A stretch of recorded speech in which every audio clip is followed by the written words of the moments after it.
Hello friends, welcome back to the next lecture. Human reproduction અંતર્ગત આજનો આપણો next topic આવશે ગેમેટોજીનેસિસ. ગેમેટોજીનેસિસનો મતલબ થશે જન્યુ જનન, એટલે કે નર અને માદા બંને જાતિમાં જન્યુઓના નિર્માણ કરવાની પ્રક્રિયા. જેમાં બે પ્રકારની પ્રક્રિયા આવશે, શુક્રકોષ જનન અને બીજી પ્રક્રિયા આવશે અંડકોષ જનન. બરાબર. જે અંતર્ગત આજે આપણે ભણવાનું છે સૌથી પહેલી પ્રક્રિયા સ્પર્મેટોજીનેસિસ, મતલબ કે શુક્રકોષ જનન. બરાબર. નર જાતિ જે છે એમાં શુક્રકોષનું નિર્માણ કઈ રીતે થાય છે, બરાબર, એના માટેના તબક્કાઓ અને એમાં એની સાથે સંકળાયેલા જે છે કેટલાક અંતઃસ્ત્રાવો, બરાબર, અને એની કાર્યપદ્ધતિ, એના વિશે જ આપણે અભ્યાસ કરવાનો છે. એક્ઝામને અનુલક્ષીને ખૂબ જ ઇમ્પોર્ટન્ટ ટોપિક છે અને ખાસ કરીને બોર્ડની એક્ઝામ માટે 4 માર્કમાં પૂછાતો સૌથી અગત્યનો પ્રશ્ન. બરાબર. શુક્રકોષ જનન અને અંડકોષ જનન થિયરી માટે પણ એટલું જ ઇમ્પોર્ટન્ટ છે અને સાથે સાથે એમાંથી MCQ જે છે નીટમાં પણ પૂછાય છે. બરાબર. એટલે સૌથી પહેલાં જે છે એનો અર્થ સમજી લઈએ. અને ટેક્સ્ટ બુક સિવાયનું કાંઈ એક્સ્ટ્રા કંઈ એમાં એડ કરવાનું નથી. માત્ર છે કેટલાક એમાં વર્ડ આવે છે, વર્ડના આધારે એનો તફાવત જે છે યાદ રાખવાનો છે, નીટમાં પૂછાય છે. બરાબર. જોઈએ, જુઓ. સૌથી પહેલાં ટોપિકનું નામ થશે જન્યુ જનન, ગેમેટોજીનેસિસ. ગેમેટનો મતલબ થાય જન્યુ, ગેમેટ જીનેસિસનો મતલબ થશે નિર્માણ થવું, એટલે ગેમેટોજીનેસિસ નામ પરથી જન્યુઓનું જનન. બરાબર. નર જન્યુ અને માદા જન્યુના નિર્માણ કરવાની પ્રક્રિયા સાદી ભાષામાં. કોણ કરશે અને ક્યાંથી થાય છે? જો તો મુખ્ય પ્રજનન અંગો જેમ કે નરમાં શુક્રપિંડ અને માદામાં અંડપિંડ જન્યુ જનન તરીકે ઓળખાતી પ્રક્રિયા દ્વારા જનન કોષો ઉત્પન્ન કરે છે. હવે જનન કોષો કયા કયા? તો અનુક્રમે શુક્રકોષો અને અંડકોષો. બરાબર. તો સૌથી પહેલા નિર્માણ કરતા અંગો કયા? તો પ્રજનન અંગો, જે મુખ્ય પ્રજનન અંગો છે, શુક્રપિંડ અને માદામાં અંડપિંડ. શુક્રપિંડમાંથી શુક્રકોષ બનવાની પ્રક્રિયા, અંડપિંડમાંથી અંડકોષ બનવાની પ્રક્રિયા, એ શું થશે? તો કે જન્યુ જનન. કઈ રીતે થાય છે? એમાંનો એક ભાગ પહેલો આપણે શરૂ કરવાનો છે. ત્યારે શુક્રકોષ બનવાની પ્રક્રિયા, જેને કહેવાય શુક્રકોષ જનન. શુક્રપિંડમાં અપરિપક્વ નર જનન કોષો હોય, શુક્રપિંડમાં હાજર રહેલા હોય અપરિપક્વ જનન કોષો, જેનું નામ છે આદિ શુક્રકોષો, એ શુક્રકોષ જનન એટલે કે સ્પર્મેટોજીનેસિસ, ઇંગ્લિશ નામ પણ યાદ રાખવાનું છે, કારણ કે એના આધારે તફાવત જે છે પૂછાય છે. ક્વેશ્ચન પૂછાઈ ગયો છે નીટમાં, હું તમને એક ક્વેશ્ચન પછી કરાવું છું આગળ. સ્પર્મેટોજીનેસિસ દ્વારા શુક્રકોષો ઉત્પન્ન કરે છે. બરાબર. તે યૌવનારંભથી શરૂ થાય છે. એટલે સૌથી પહેલી બાબત જો તો કે નર જાતિ જે છે એમાં શુક્રપિંડમાં શુક્રકોષો બનવાની શરૂઆત ક્યારે થાય? તો કે પ્યુબર્ટી. બરાબર. જ્યારે યૌવનારંભ જે છે થાય શરૂ, ત્યારથી જે છે શુક્રકોષ બનવાની શરૂઆત થાય. બરાબર. જ્યારે માદા જાતિમાં એવું નથી હોતું. આપણે આગળ જે છે ભણશું કે માદા જાતિ જે છે એમાં ગર્ભીય કાળ જે છે ત્યારથી તે જે છે અંડકોષ બનવાની પ્રક્રિયા ચાલુ થઈ જાય, પણ એ અધૂરી હોય, પૂરી નથી થતી. બરાબર. જ્યારે આમાં યૌવનારંભ જે છે ત્યારથી શરૂ થાય. અને પ્રક્રિયાનું નામ શું છે? તો કે અપરિપક્વ નરજનન કોષો, જેને આપણે આદિ શુક્રકોષ કહીએ છીએ. આદિ શુક્રકોષમાંથી શુક્રકોષો નહીં, પણ એ ખરેખર હોય પ્રશુક્રકોષો. એ શુક્રકોષો જે છે એમાંથી બનવાની પ્રક્રિયાને નામ આપ્યું શુક્રકોષ જનન, એટલે કે સ્પર્મેટોજીનેસિસ. બરાબર. સ્પર્મેટોજીનેસિસ જે છે એ નામની પ્રક્રિયા. એટલે ખરેખર આખા તબક્કા આ રીતે છે. જો સૌથી પહેલા આવશે મેઇન ટોપિકનું નામ શુક્રકોષ જનન. તો શુક્રકોષ જનન જે છે આખી સમગ્ર પ્રક્રિયા 2 તબક્કામાં થાય છે. સમજવા માટે આમ તો સળંગ પ્રક્રિયા હોય. પહેલો તબક્કો જે છે એ છે આદિ શુક્રકોષમાંથી પ્રશુક્રકોષનું નિર્માણ. આદિ શુક્રકોષમાંથી પ્રશુક્રકોષ જે છે એનું નિર્માણ. જે શુક્રકોષ નથી બનતો, બરાબર, ખાલી સામાન્ય કોષ હોય, ગોળાકાર આકારનો જે છે કોષ બને, જેનું નામ છે પ્રશુક્રકોષ. આદિ શુક્રકોષમાંથી પ્રશુક્રકોષ જે છે એ નિર્માણ કરવાની પ્રક્રિયા, જેનું નામ આપ્યું સ્પર્મેટોજીનેસિસ. બરાબર.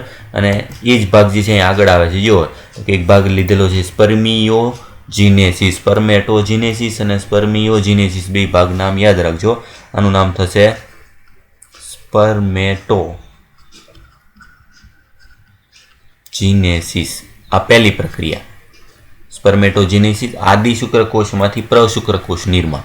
બીજો તબક્કો શું છે? હજી બીજા તબક્કામાં આગળ હજી પ્રશુક્રકોષનું શુક્રકોશમાં પ્રશુક્રકોશનું શુક્રકોશમાં રૂપાંતરણ એટલે કે જ્યાં સામાન્ય કોષ આવા પ્રકારનો કોષ હોય એનું રૂપાંતરણ થશે એક ચોક્કસ પ્રકારના આકાર ધરાવતા કોષમાં. આ રીતના આ પ્રશુક્રકોશ છે એમાંથી આવી રીતના શુક્રકોષનું નિર્માણ કરવાની પ્રક્રિયા, જેનું ગુજરાતીમાં નામ આપ્યું શુક્રકાયાંતરણ. શુક્રકાયાંતરણ તરીકે ઓળખાતી પ્રક્રિયા, જેને ઇંગ્લિશમાં નામ આપ્યું સ્પર્મિયોજિનેસિસ. એટલે જો તફાવત યાદ રાખજો કે પહેલા તબક્કો જે છે શુક્રકોશ જનનમાં, પહેલો તબક્કો આદિ શુક્રકોશમાંથી પ્રશુક્રકોશ બને, જેને નામ આપ્યું સ્પર્મેટોજિનેસિસ, બરાબર. અને બીજું પ્રશુક્રકોશમાંથી શુક્રકોશ બનવાની પ્રક્રિયા, જેને કહેવાય ગુજરાતીમાં શુક્રકાયાંતરણ, એમાં આવે સ્પર્મિયોજિનેસિસ, બરાબર. સ્પર્મિયોજિનેસિસ. અને શુક્રકોશ એકવાર બની જાય પછી શુક્રકોશને શુક્રોત્પાદક નલિકામાંથી બહાર નીકળવાની પ્રક્રિયા એની સાથે સંકળાયેલ નથી, એટલે આની સાથે લઈ લઉં છું. શુક્રકોશનું શુક્રોત્પાદક નલિકામાંથી બહાર નીકળવાની પ્રક્રિયા, એના માટેનું નામ છે સ્પર્મિએશન. આ ક્વેશ્ચન પૂછાઈ ગયો કે તફાવત શું છે સ્પર્મિએશનમાં અને સ્પર્મિયોજિનેસિસમાં તફાવત શું છે. સ્પર્મિએશન એટલે શુક્રકોષો તૈયાર થઈ જાય અને બહાર નીકળવાની પ્રક્રિયા. સ્પર્મિયોજિનેસિસ શું છે તો કે પ્રશુક્રકોષો જે છે, બરાબર, એમાંથી શુક્રકોષ બનવાની પ્રક્રિયા, શુક્રકાયાંતરણની પ્રક્રિયા. સ્પર્મેટોજિનેસિસ શું છે તો કે આદિ શુક્રકોષમાંથી પ્રશુક્રકોષ બનવાની પ્રક્રિયા. એટલે આમાં ખાસ કરીને જે નામ આપેલા છે ઇંગ્લિશ નામ, બરાબર, એ ખાસ મિક્સ ના થાય. સોરી, 3 નામ આવ્યા છે: સ્પર્મેટોજિનેસિસ, સ્પર્મિયોજિનેસિસ, સ્પર્મિએશન. એક આપણે આજે ભણીએ છીએ, બરાબર, પણ ટૂંકમાં તમને મેં માહિતી આપી દીધી કે આવી રીતના એક ભાગ ભણવાના છે. જો પહેલી શરૂઆત કરીએ શુક્રકોશમાં. આદિ શુક્રકોશમાંથી પ્રશુક્રકોષ બને. આદિ શુક્રકોષો એક વચનમાં થાય આદિ શુક્રકોષ. ઇંગ્લિશ નામ છે એનું સ્પર્મેટોગોનિયા. સ્પર્મેટોગોનિયમ શુક્રોત્પાદક નલિકાઓ એટલે કે સેમિનિફેરસ ટ્યુબ્યુલ. આપણે ભણી ગયા શુક્રપિંડ જે છે એની અંદર ખંડિકા આવેલી છે અને દરેક ખંડિકામાં 1 થી 3 આવી નલિકાઓ આવેલી છે, શુક્રોત્પાદક નલિકાઓ, જેની અંદર આવેલા હોય આદિ શુક્રકોષોની દિવાલમાં જોવા મળે છે. એટલે આકૃતિમાં જુઓ તમને ખ્યાલ આવશે કે જો શુક્રોત્પાદક નલિકા જે છે એનો છેદ દર્શાવ્યો છે. એ છેદમાં આ પહેલા જે કોષો આવેલા છે, આ જે પહેલા કોષો જે છે જેનો જનન અધિચ્છદ જેને કહેવાય, એના જનન અધિચ્છદમાં જે આ કોષો આવેલા છે એ કોષો છે આદિ શુક્રકોષો. આદિ શુક્રકોષો મતલબ કે જેમાંથી શુક્રકોષ બનવાના છે, બરાબર, એવા કોષો જેનું નામ છે આદિ શુક્રકોષો. શું થાય સૌથી પહેલા જો તો કે આદિ શુક્રકોષો જે સમસૂત્રી ભાજન એટલે કે સમસૂત્રી ભાજન દ્વારા ગુણન પામી અને સંખ્યામાં વધે છે. સૌથી પહેલી બાબત કે સૌથી પહેલા આદિ શુક્રકોષોનું શું થાય તો કે આદિ શુક્રકોષોની સંખ્યા વધે. શું કામ સંખ્યા વધે? કારણ કે તમને ખ્યાલ હોવો જોઈએ કે નરમાં શુક્રકોષોની સંખ્યા કરોડોમાં હોય. હવે આદિ શુક્રકોષો જે છે એ તો ખૂબ ઓછા હોય, એટલે સૌથી પહેલા આદિ શુક્રકોષો જે છે એની સંખ્યા વધારવી પડે. આદિ શુક્રકોષો જે છે એ ગુણન પામી અને હજારોની સંખ્યા જે છે એમાં વધે. અને એક આકૃતિ જે છે દર્શાવી દો. યુવાનારંભ જે છે વખતે, યુવાન અવસ્થા હોય ત્યારે આદિ શુક્રકોષો સૌથી પહેલા સમવિભાજન થાય. ટેક્સ્ટ બુકની આકૃતિ, સમવિભાજન થાય ને વિભેદીકરણ કરે, બરાબર, એટલે એની સંખ્યા વધે. એ સંખ્યા વધે, બરાબર, એ જે આદિ શુક્રકોષો હવે સંખ્યામાં વધી અને જે કોષો નિર્માણ કરે છે કોષનું નામ થઈએ પ્રાથમિક પૂર્વ શુક્રકોષ, બરાબર. મતલબ કે જે હવે શુક્રકોષ બનાવવાની શરૂઆત કરવાના છે એ કોષોને નામ આવ્યું પ્રાથમિક પૂર્વ શુક્રકોષ. યાદ રાખવાનું છે કે આદિ શુક્રકોષ દ્વિકીય હોય. જો શું કામ? કારણ કે રંગસૂત્રની સંખ્યા છે 46, બરાબર, એટલે કે આ જે છે એ કેવા થશે કે આદિ શુક્રકોષો જે છે એ હશે 2n. 2n મતલબ કે એમાં રંગસૂત્ર જોડમાં હોય, 23 જોડ હોય, એટલે ટોટલ રંગસૂત્રની સંખ્યા 46. પ્રાથમિક પૂર્વ શુક્રકોષ, બરાબર, એમાં પણ રંગસૂત્રની સંખ્યા હશે 2n, બરાબર. કારણ કે આ પ્રક્રિયા કઈ છે? પ્રક્રિયા છે વચ્ચે સંભાજન. સંભાજન થાય એટલે તમને ખ્યાલ છે, બરાબર, કે એમાં રંગસૂત્રની સંખ્યા બદલાય નહીં. પ્રાથમિક પૂર્વ શુક્રકોષ અને આદિ શુક્રકોષ બંને જે છે એટલે આમાં પણ સંખ્યા જે છે આપણે લખવી તો કેટલી લખી શકીએ? 46. 46 રંગસૂત્રો હોય પ્રાથમિક પૂર્વ શુક્રકોશ. આ સંખ્યા વધારવાની જરૂર શું કામ પડી? કારણ કે કરોડોની સંખ્યામાં જે છે આપણે શુક્રકોશો બનાવવાના હોય અને શુક્રકોશો જે છે એની સંખ્યા વધારવા માટે આપણે પહેલા આદિ શુક્રકોશની સંખ્યા વધારવી પડે. એના માટે પહેલો તબક્કો સંભાજન થાય. બરાબર, સંભાજનની પ્રક્રિયા જે છે એના દ્વારા પ્રાથમિક પૂર્વ શુક્રકોશ જે છે એનું નિર્માણ થાય. બરાબર, એમાં સમવિભાજન અને વિભેદીકરણ નામની પ્રક્રિયા જે છે થઈ અને એક કોષ બને, એનું નામ છે પ્રાથમિક પૂર્વ શુક્રકોશ. બરાબર, એટલે આ આકૃતિ સાથે સાથે જોતા જશું. હવે પ્રાથમિક પૂર્વ શુક્રકોશ બની ગયા. બરાબર, એ સીધે આકૃતિમાં દર્શાવી દીધા. જો તમને આકૃતિ, પહેલો ભાગ આદિ શુક્રકોશ. આ જે કોષો જે છે નીચેની લાઈનમાં છે એમાંથી જે લાઈન એને પછીનું નેક્સ્ટ આ કોષ, પછી આ કોષ દર્શાવો. જો એ કયો આવી ગયો? પ્રાથમિક પૂર્વ શુક્રકોશ. બરાબર, એ કઈ પ્રક્રિયા દ્વારા બને તો યાદ રાખવાનું છે. આ પ્રક્રિયા જે છે એ સંભાજન. એની સંખ્યા મતલબ એમાં રંગસૂત્રોની સંખ્યા જે છે એ જળવાયેલી રહી છે. બરાબર, એટલે એ જ ભાગ અહીં આપેલો છે. જો સમસૂત્રી ભાજન દ્વારા ગુણન પામી અને સંખ્યામાં વધે છે. દરેક આદિ શુક્રકોશ દ્વિકીય હોય છે અને 46 રંગસૂત્રો ધરાવે છે. રંગસૂત્રોની સંખ્યા પૂછાય. આદિ શુક્રકોશો જે છે એ 46 હોય અને પ્રાથમિક પૂર્વ શુક્રકોશો એ પણ 46 રંગસૂત્રો ધરાવતા હશે. પ્રાથમિક પૂર્વ શુક્રકોશો મતલબ પ્રાઇમરી સ્પર્મેટોસાઇટ કહેવાતા કેટલાક આદિ શુક્રકોશો. જો એ આદિ શુક્રકોશો છે કારણ કે એના વિભાજનથી જ બનેલા છે. આદિ શુક્રકોશોનું વિભાજન થઈને બનેલા કોષો પ્રાથમિક પૂર્વ શુક્રકોશો એ સમયાંતરે અર્ધીકરણ પામે છે. હવે આનું અર્ધીકરણ થશે. કોનું? પ્રાથમિક પૂર્વ શુક્રકોશનું. પ્રાથમિક પૂર્વ શુક્રકોશ પ્રથમ અર્ધસૂત્રી ભાજન પૂર્ણ કરી. હવે અર્ધીકરણમાં તમે ભણી ગયા બે તબક્કા, અર્ધીકરણ 1 અને અર્ધીકરણ 2. તેમાં પ્રાથમિક અર્ધસૂત્રી ભાજન પૂર્ણ કરી અને બે સમાન એકકીય કોષોનું નિર્માણ કરે છે જેનું નામ છે દ્વિતીય પૂર્વ શુક્રકોશો. બરાબર, પહેલું અર્ધીકરણ પૂરું થાય એટલે બનતો કોષ એનું નામ છે દ્વિતીય પૂર્વ શુક્રકોશો. બરાબર, જેમાં ફક્ત 23 રંગસૂત્રો હોય છે કારણ કે અહીંયા અર્ધીકરણની પ્રક્રિયા થઈ છે. બરાબર, આ પ્રક્રિયા જે છે કઈ છે? અર્ધીકરણની. આ ભાગ આપણે આકૃતિ દ્વારા સમજીએ. જો આગળ જે આવ્યું છે એમાં તે આગળ ચાર્ટ સ્વરૂપે જે દર્શાવેલું છે ટેક્સ્ટબુકમાં. બરાબર, એ જ ભાગ જે છે આપણે જોઈએ ફરીથી. જો ફરીથી પાછો ભાગ તમે જોશો, પ્રાથમિક પૂર્વ શુક્રકોશ. હવે એની પ્રક્રિયા શરૂ થાય અર્ધીકરણ. અર્ધીકરણમાં પહેલું અર્ધીકરણ જેને અર્ધસૂત્રી ભાજન કહેવાય, બીજું અર્ધીકરણ જે છે એને સમસૂત્રી ભાજન કહેવાય. એટલે હવે મુખ્ય સમજવાનું શું છે? જો તો કે પહેલો જે સમવિભાજન થઈ અને બનેલા પ્રાથમિક પૂર્વ શુક્રકોશો છે, હવે એનો આ તબક્કો કહેવાય અર્ધીકરણ 1. એનું કયો વિભાજન થયું? અર્ધીકરણ 1. અર્ધીકરણ 1નું બીજું નામ છે અર્ધસૂત્રી ભાજન. શું કામ અર્ધસૂત્રી ભાજન? કારણ કે આ પ્રક્રિયા દરમિયાન પ્રાથમિક પૂર્વ શુક્રકોશ, જો આ પ્રાથમિક પૂર્વ શુક્રકોશ જે છે એના અર્ધીકરણ થઈને બે કોષો બને. આ બંને કોષો હવે એમાં રંગસૂત્રોની સંખ્યા થઈ જશે n, મતલબ કે 23. શું કામ? કારણ કે અર્ધીકરણ જે છે ના પહેલા ભાગમાં રંગસૂત્ર અડધું વહેંચાય એટલે 2n હતા, એમાંથી હવે દ્વિતીય પૂર્વ શુક્રકોશ જે છે n થઈ જશે. એનું પછી બીજો તબક્કો થશે અર્ધીકરણ 2. અર્ધીકરણ 2 સંભાજન જેવું જ છે એટલે એનું બીજું નામ છે સમસૂત્રી ભાજન. એટલે એનું ફરીથી સમસૂત્રી ભાજન થાય અને દ્વિતીય પૂર્વ શુક્રકોશમાંથી ફરીથી n કોષો ધરાવતા પ્રશુક્રકોશ નિર્માણ થાય. 1માંથી 2 એટલે ટોટલ 4.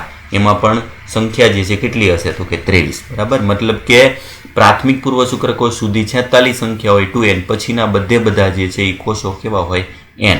અને અહીં સુધીની જે પ્રક્રિયા છે આદિ શુક્રકોશથી માંડી અને પ્રશુક્રકોશ બનવાની પ્રક્રિયા. બરાબર, જેને નામ આપ્યું સ્પર્મેટોજીનેસિસ. સ્પર્મેટોજીનેસિસ. બરાબર, શુક્રકોશ જનન. આદિ શુક્રકોશમાંથી પ્રશુક્રકોશ બનવાની પ્રક્રિયા. હવે પ્રશુક્રકોશમાંથી વિભેદીકરણ થાય. બરાબર, વિભેદીકરણ માટે શબ્દ કયો થાય? શુક્રકાયાંતરણ. શુક્રકાયાંતરણ એટલે આ જે પ્રક્રિયા છે પ્રશુક્રકોશમાંથી હવે ખાલી આકાર બદલવાનો છે. જો ગોળાકાર પ્રકારના કોષો છે એ ચોક્કસ આકાર વિભેદન પામી અને આવા ચોક્કસ અલગ અલગ પ્રકારના જે છે પૂંછડી, માથું અને જે ધડ ધરાવતા જે છે શુક્રકોશોમાં રૂપાંતરણ થાય. એ પ્રક્રિયાનું નામ છે સ્પર્મિયોજીનેસિસ. સ્પર્મિયોજીનેસિસ એટલે આ બે તબક્કા આખી પ્રક્રિયા અને આ પ્રક્રિયાનું નામ શું થશે? શુક્રકોશ જનન.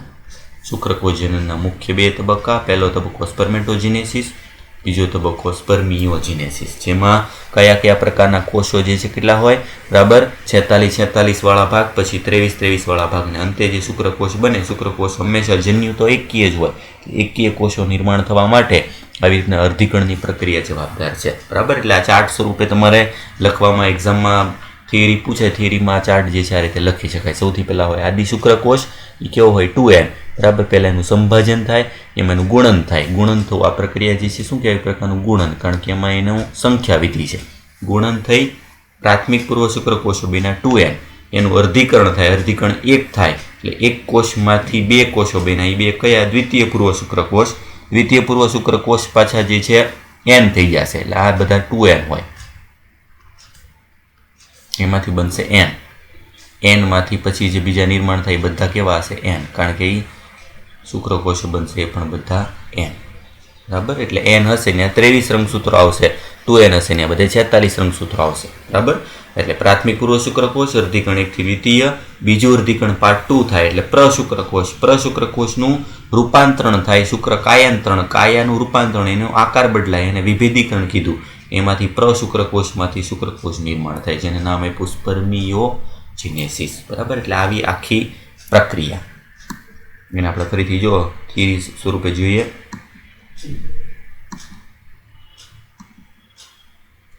એમાં ખાસ કયા કયા શબ્દો જે છે ક્યાં જોડાયેલા છે એ શબ્દો યાદ રાખવાના છે, કારણ કે એ મેઇન મહત્વના પૂછાય છે, બરાબર. છેલ્લે બીનું દ્વિતીય પૂર્વ શુક્રકોષ, જ્યાં 23 રંગસૂત્રો આવી જાય, કારણ કે એમાં અર્ધીકરણ થઈ જાય, બરાબર.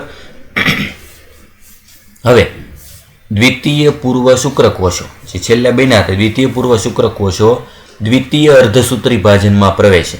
બીજું વિભાજન કયું, અર્ધીકરણનું બીજું વિભાજન ચાલુ થાય અને 4 સમાન એકકીય પ્રશુક્રકોષો નિર્માણ કરશે. કારણ કે હવે 1 માંથી 2 બન્યા હતા, 2 માંથી હવે 4 બનશે. 4 એકકીય પ્રશુક્રકોષો, જેને સ્પર્મેટિડ કહેવાય, સ્પર્મેટિડ ઉત્પન્ન કરે છે, બરાબર. આકૃતિમાં એ દર્શાવ્યું છે, જો પેલા આદિ શુક્રકોષો હોય, આદિ શુક્રકોષોમાંથી સંભાજન થાય એટલે પ્રાથમિક પૂર્વ શુક્રકોષ બને, એનું અર્ધીકરણ થાય એટલે દ્વિતીય પૂર્વ શુક્રકોષ બને, બીજું અર્ધીકરણ થાય એટલે પ્રશુક્રકોષ બને, અને પ્રશુક્રકોષોમાંથી શુક્રકાયાંતરણ થશે એટલે શુક્રકોષ બનશે. આવી આખી પ્રક્રિયા જે છે અહીં દર્શાવેલું છે, અને વચ્ચેનો કોષ જે છે આજે દર્શાવ્યું છે એ છે સર્ટોલી કોષ, જે પોષણ આપવાનું કાર્ય કરે છે. આપણે આગળ ભણી ગયા છે. પ્રશુક્રકોષોમાં રંગસૂત્રોની સંખ્યા કેટલી હોય છે, ક્વેશ્ચન પૂછ્યો તો ખ્યાલ આવી જવો જોઈએ તમને કે પ્રશુક્રકોષ જે છે એ એકકીય હોય એટલે એમાં રંગસૂત્રોની સંખ્યા હશે 23. પ્રશુક્રકોષો શુક્રકોષમાં રૂપાંતરિત થાય છે. આ પ્રક્રિયાને શુક્રકાયાંતરણ કહે છે. જો આ ખાસ યાદ રાખજો, સ્પર્મિયોજિનેસિસ, આગળ શબ્દ હતો સ્પર્મેટોજિનેસિસ. સ્પર્મેટોજિનેસિસ અને સ્પર્મિયોજિનેસિસ બે અલગ છે. એ પ્રક્રિયાનું ગુજરાતી નામ શુક્રકાયાંતરણ.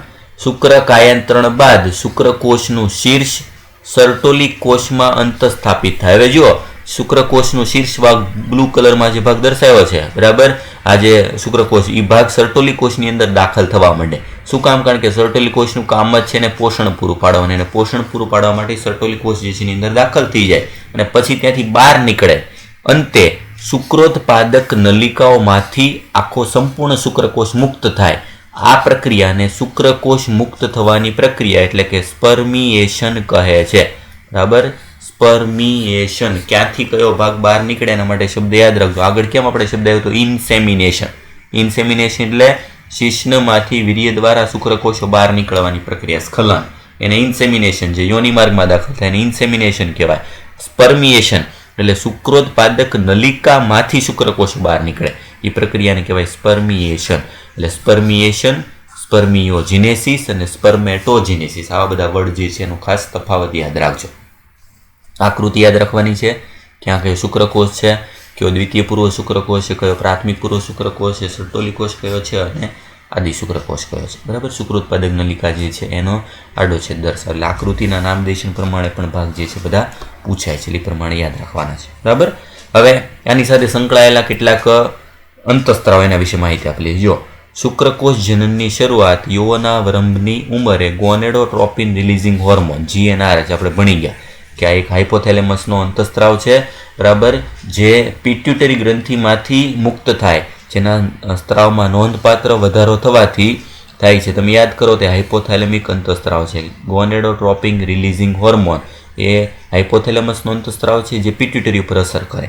GnRHના સ્તરમાં વધારો અગ્ર પિટ્યુટરી ગ્રંથિને અસર કરી અને 2 ગોનેડોટ્રોપિન અંતસ્ત્રાવો કયા તો કે લ્યુટેનાઇઝિંગ હોર્મોન LH અને ફોલિકલ સ્ટિમ્યુલેટિંગ હોર્મોન FSH ના સ્ત્રાવને ઉત્તેજે છે. તમને યાદ હોવું જોઈએ કે LH અને FSH બેયનું ભેગું નામ છે ગોનેડોટ્રોપિન હોર્મોન. એનું પ્રમાણ વધે આ સમયે. કાર્ય શું? આ ઇમ્પોર્ટન્ટ, એટલો ભાગ જે છે ઇમ્પોર્ટન્ટ. LH જે છે એ લેડિંગના કોષો પર કાર્ય કરી અને એન્ડ્રોજનના સંશ્લેષણને સ્ત્રાવને ઉત્તેજે. લેડીના કોષોમાંથી ટેસ્ટોસ્ટેરોન અંતસ્ત્રાવ જે છે એનું પ્રમાણ વધારે LH, બરાબર, અને એન્ડ્રોજન શુક્રકોષજનનની ક્રિયાને ઉત્તેજે. પહેલા LH એન્ડ્રોજનને ઉત્પન્ન કરે ને એન્ડ્રોજન પાછું શુક્રકોષ જનન પ્રેરે. શુક્રકોષ જનનની ક્રિયા પ્રેરવી એટલે આગળ જે આવ્યું એ વિભાજન પ્રેરવું. FSH એટલે કે ફોલિકલ સ્ટિમ્યુલેટિંગ હોર્મોન સર્ટોલી કોષો પર કાર્ય કરે અને શુક્રકાયંત્રણની પ્રક્રિયા મદદ કરી કેટલાક કારકો જે છે એના સ્ત્રાવને ઉત્તેજે છે, બરાબર. મતલબ કે આખી પ્રક્રિયા જે છે આ રીતે થઈ ગઈ. જો કે તમે ટૂંકમાં જોશો તો આખી પ્રક્રિયા કઈ હતી તો કે આખી પ્રક્રિયા આવી હતી. આદિ શુક્રકોષ, એમાંથી બેનો પ્રશુક્રકોષ, અને પ્રશુક્રકોષમાંથી શુક્રકોષ. આદિ શુક્રકોષ જે છે એમાંથી પ્રશુક્રકોષ વિભાજન પ્રક્રિયા કરવી, બરાબર, એને કહેવાય શુક્રકોષ જનન. એના માટે જવાબદાર છે LH. અહીંયા LH કાર્ય કરશે જે આદિ શુક્રકોષમાંથી પ્રશુક્રકોષ નિર્માણ કરશે. કોણ એમાં મદદ કરે તો એમાં મદદ કરે છે એન્ડ્રોજન્સ. એન્ડ્રોજન્સ મતલબ ટેસ્ટોસ્ટેરોન. અને પ્રશુક્રકોષ બની જાય એમાંથી શુક્રકોષ બનવાની પ્રક્રિયા એટલે શુક્રકાયંત્રણ. આ પ્રક્રિયા જે છે, બરાબર, એ સર્ટોલી કોષો જે છે એના ઉપર કાર્ય કરી અને એમાં મદદ કરશે FSH, ફોલિકલ સ્ટિમ્યુલેટિંગ હોર્મોન, બરાબર. આ બંને પ્રક્રિયા થાય એટલે શુક્રકોષ જે છે એના નિર્માણ થવાની પ્રક્રિયા વધે. અને આ 2 અંતસ્ત્રાવો જે છે, બરાબર, એનું સ્ત્રાવ ક્યાંથી થાય? અગ્ર પિટ્યુટરી ગ્રંથિ. અને અગ્ર પિટ્યુટરી ગ્રંથિને સક્રિય કોણ કરે તો કે GnRH, ગોનેડોટ્રોપિન રિલીઝિંગ હોર્મોન, જેનું નિર્માણ થાય હાઇપોથેલેમસમાંથી. હાઇપોથેલેમસ. આ રીતે આખી પ્રક્રિયા GnRH અગ્ર પિટ્યુટરી, એમાં LH અને FSHનું પ્રમાણ વધે. એક આદિ શુક્રકોષમાંથી પ્રશુક્રકોષ વધારશે એટલે એ પ્રક્રિયા જે છે એને નામ આપ્યું શુક્રકોષ જનન. શુક્રકોષ જનન એની પ્રક્રિયા પ્રેરે. અને આ જે છે પ્રક્રિયા થઈ ગઈ શુક્રકાયંત્રણ. શુક્રકાયંત્રણ એની પ્રક્રિયા ઉત્તેજ. આમ છેલ્લે શુક્રકોષ જે છે એના નિર્માણ થવાની પ્રક્રિયા આ રીતે વધે છે, બરાબર. હવે અહીં સુધીનો ભાગ જે છે એમાં આપણે શુક્રકોષ જે છે એના નિર્માણ થવાની પ્રક્રિયા એ ભાગ જે છે સમજ્યા, બરાબર. અને એના પછીના ભાગ જે છે એમાં હવે આપણે શુક્રકાયંત્રણની પ્રક્રિયા સમજવાની છે. જો આખી પ્રક્રિયા આવી ગઈ કે કઈ રીતનો ચાર્ટ બને છે એમાંથી શુક્રકોષો ભાગ. પણ હવે આ વિભેદીકરણમાં એવું શું થાય છે? પ્રશુક્રકોષમાંથી શુક્રકોષ બનવાની પ્રક્રિયા જે છે એ કઈ રીતના થાય છે અને કયા કયા ભાગમાંથી બને છે એ ભાગ હવે સમજીએ. જો એની સાથે સંકળાયેલા કેટલાક અંતસ્ત્રાવ જોઈએ. એના પછી નેક્સ્ટ જુઓ, હવે શુક્રકોષની રચના તપાસીએ તો શુક્રકોષની રચનામાં મેઇન જે છે ભાગ શીર્ષ, ગ્રીવા, મધ્ય ભાગ અને પૂંછડીથી બનેલી સૂક્ષ્મદર્શીય રચના છે. આકૃતિ પાછળ આપેલી છે. એમાં જોઈએ રસપટલ એટલે કે કોષનું કોષરસ પટલ શુક્રકોષના સમગ્ર દેહને આવરે છે. શુક્રકોષનું શીર્ષ વિસ્તૃત એકકીય કોષ કેન્દ્ર ધરાવે છે અને તેની અગ્ર છેડો ટોપી જેવી રચના ધરાવે છે જેને શુક્રાગ્ર એટલે કે એક્રોઝોમથી ઘેરાયેલ હોય છે. એટલે જો સૌથી પહેલાં તો આ શુક્રકોષની રચના એમાં કયા કયા ભાગ? તો સૌથી પહેલો ભાગ છે શુક્રાગ્ર, પછીનો ભાગ છે ગ્રીવા એટલે કે આ ગરદન જેવો ભાગ, પછીનો ભાગ મધ્ય ભાગ, બરાબર, ને પછીનો ભાગ પૂંછડી. આ 4 ભાગ જે છે એમાં જોડાયેલા છે. એમાં આખા કોષની બહારની બાજુ આવેલું પટલ એ જે છે એ છે રસ્તર. સમગ્ર શુક્રકોષ જે છે એની બહારની તરફ ઘેરતું આવરણ, તો એ ભાગ જે છે એ છે રસ્તર, બરાબર. એ રસ્તરવાળો ભાગ જે છે કયો છે તો કે આપણે આ રીતે ભાગ સમજવાનો છે. જો તો કે સામાન્ય પહેલાં કોષ હોય એ સામાન્ય આવો કોષ હશે, કોષ કેન્દ્ર ધરાવતો કોષ. આ કયો છે? પ્રશુક્રકોષ. તો પ્રશુક્રકોષમાં કોષરસ પટલ હશે, કોષ કેન્દ્ર હશે, એની અંદર બધી અંગિકાઓ હશે. એમાંથી રૂપાંતરણ કરી અને બનાવવાનું છે શુક્રકોષ. આ શુક્રકોષમાં મેઇન 3 ભાગ શીર્ષ, પછી ગ્રીવા, પૂંછડી, આ ભાગ મધ્ય ભાગ. આટલા ભાગ છે. તો આવા રૂપાંતરણ શેમાંથી થયા છે, કયા કયા ભાગમાંથી રૂપાંતરણ થાય? તો સૌથી પહેલું તો કે જે શીર્ષ ભાગ જે છે એમાં શીર્ષમાં શીર્ષાગ્ર એટલે કે એક્રોઝોમ. એક્રોઝોમની અંદર કેટલાક રસાયણો છે એ દર્શાવેલા છે. જો શુક્રાગ્ર અંડકોષને ફલિત કરવામાં મદદ કરતા ઉત્સેજકોથી ભરેલ હોય છે. આ શુક્રકોષ ભવિષ્યમાં અંડકોષની અંદર દાખલ થવાનો છે, ત્યારે એને અંડકોષની અંદર દાખલ થવા માટે મદદ કરવી પડશે એક ઉત્સેજકની. ઉત્સેજકો અહીંયા ભરેલા હોય, બરાબર. એ ઉત્સેજકો જે છે એમાં ખાસ કરીને આપેલું નથી, યાદ રાખજો. એમાં લાઇસિન આવેલું હોય, બરાબર, અને સાથે સાથે હાયલ્યુરોનિડેઝ નામના ઉત્સેજક આવેલા હોય. લાઇસિન અને હાયલ્યુરોનિડેઝ નામના ઉત્સેજકો શુક્રાગ્રમાં ભરપૂર હોય જે શુક્રકોષને અંડકોષને ફલન કરવામાં મદદ કરશે. એડ કરી દેજો. લાઇસિન અને હાયલ્યુરોનિડેઝ એમાં ભરેલા હોય છે.